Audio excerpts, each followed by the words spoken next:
Hi, fourth graders, and welcome back to Second Steps on Wednesday.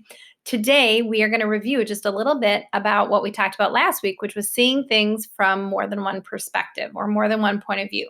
So I want you to look at this picture. Those of you who had me in third grade, you might remember this one, and see if you can see two different things in the picture. Normally, people can see one pretty easily, but seeing the second one can be a little tricky.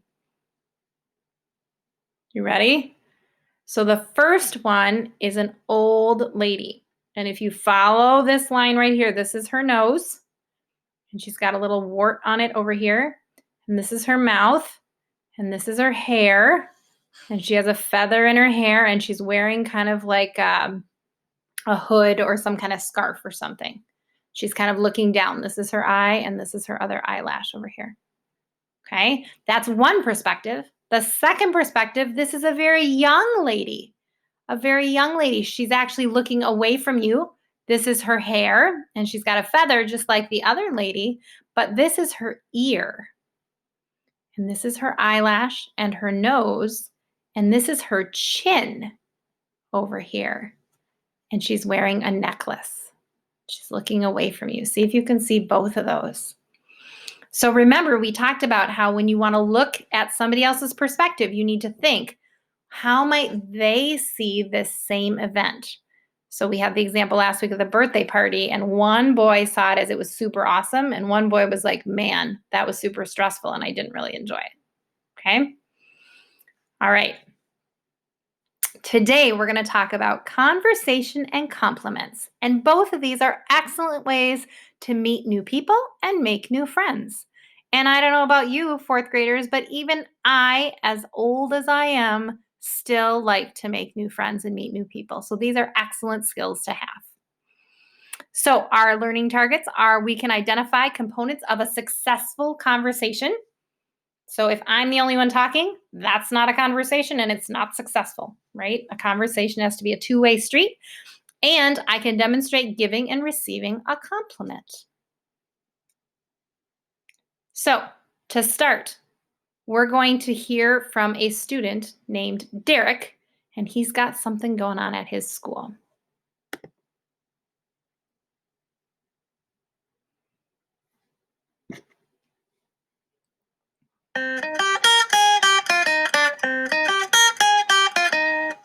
At the beginning of the year, I didn't know all the kids in my class very well. There was this one kid, Carlos. He seemed nice, and I thought we might have some stuff in common. He's always drawing, and I like to draw too. I felt kind of nervous starting a conversation with him. So if you were in Derek's shoes and you had somebody by you that you thought you might want to start a conversation with, what would you do? How might you? He gave you a little hint.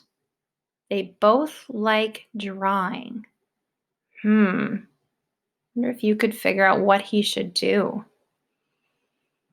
So one way that you can start a conversation with someone you don't know is you show them that you're interested in getting to know them. And one way you can do that is show them you're interested in something they're interested in. Like he could walk up to Carlos and say, man, you're awesome at drawing, and I really love to draw too, right?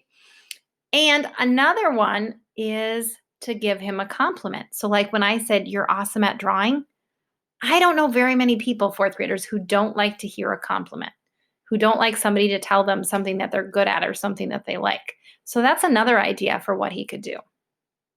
Okay. A compliment, when you give it to somebody, has to be true. So here's the problem. Sometimes kids will come up to other kids and be like, wow, those are really awesome shoes. And the kid kind of looks at their shoes and is like, I've had these shoes for like 3 years and they're not really awesome. They're kind of falling apart, right? That's not a true compliment. You have to really think of something that you can compliment them on. Maybe there's somebody who's excellent at reading and you can point that out. Maybe they're super fast at gym. Maybe they just are really kind. That's a compliment too. I know last year we took some time and we gave compliments and we put them onto hearts. In fact, I still have them, so I need to get them back to you once we can actually see each other again. But we put compliments on hearts to tell people things we appreciated about them.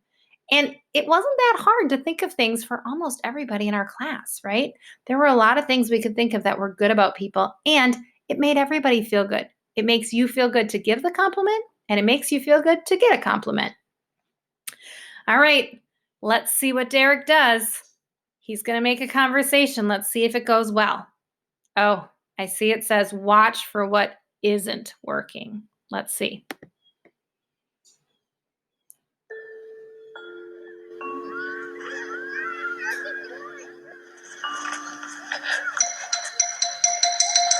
What's that? Nothing. Hey, I just want to see what you were doing.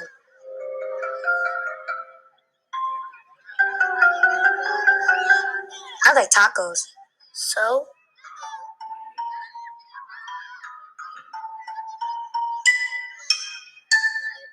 Hey, you want to stay the night at my house this weekend? Huh? Did you notice some things that Derek didn't do so well in that conversation? The first thing I noticed, he walked right into his personal space. Remember, we've been talking about body language and talking language, and he was like right in his space. That feels really uncomfortable for a lot of people. So I think right away, Carlos was like, what is he doing? Right? Think if you noticed anything else he didn't do very well. Did anybody notice he started like picking up supplies and putting them away? I actually thought at one point he was going to like draw on Carlos's drawing. Kind of awkward, right? Carlos was like, what's this kid doing? Did you say the comment about tacos? That was kind of strange. It was out of the blue. They weren't talking about food.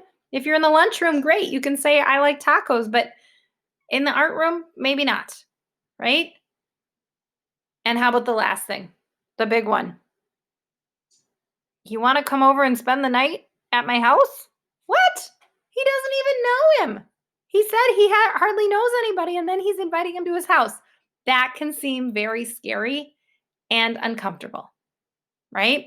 So when you're having a conversation, you have to really think, what are some things I could say to this other person that isn't going to make them feel uncomfortable, that isn't going to seem weird, right? Think of what maybe you would have said to Carlos if you walked up to him. And how would you have stood?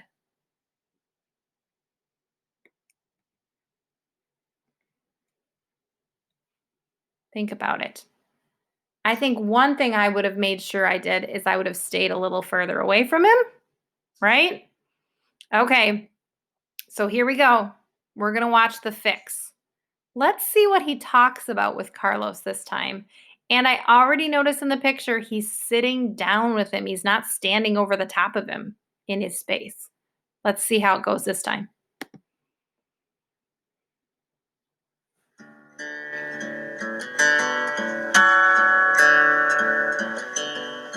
Hi, Carlos. What are you working on? It's a drawing of a dog.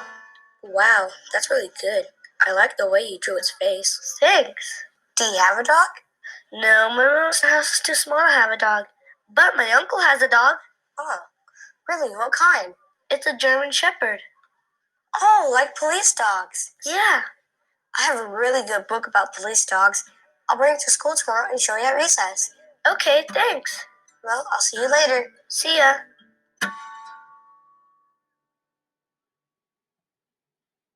I noticed so many differences. He's sitting down by him, so he doesn't seem like he's like standing over him. We noticed that one. But what about what he talked about? Did you notice he gave him a compliment? And then he asked him about what he was working on, and he made connections. Oh, like police dogs. I have a book about police dogs, right? It was way more natural if the communication in the conversation is about the same topic and continues to go from person to person, right? You don't want it just to be one person talking, and you certainly don't want it to be about random things, all right? So that's something for you to work on this week. Can you think about ways to give compliments, even to the people at your house, since we're not out and about as much and we're not together as much? And can you have conversations with people that stay on the topic? They aren't about random things and where you're taking turns. Okay, great skills to practice. And I'll see you next time we have an SEL lesson.